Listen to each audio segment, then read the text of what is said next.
one single word for our reflection today. I'd like you to think about and to reflect about the word generosity. Generosity.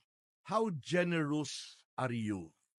Generosity flows from a heart full of gratitude for the abundant mercy and grace that God grants.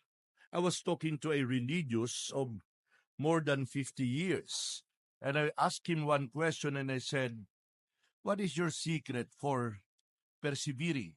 What is your secret for persisting in your vocation?"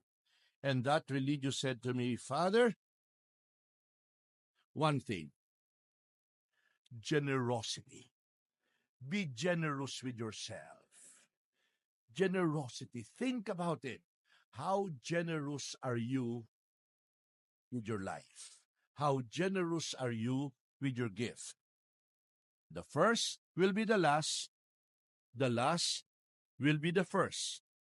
We lose what we keep, and we gain what we give away." Amen.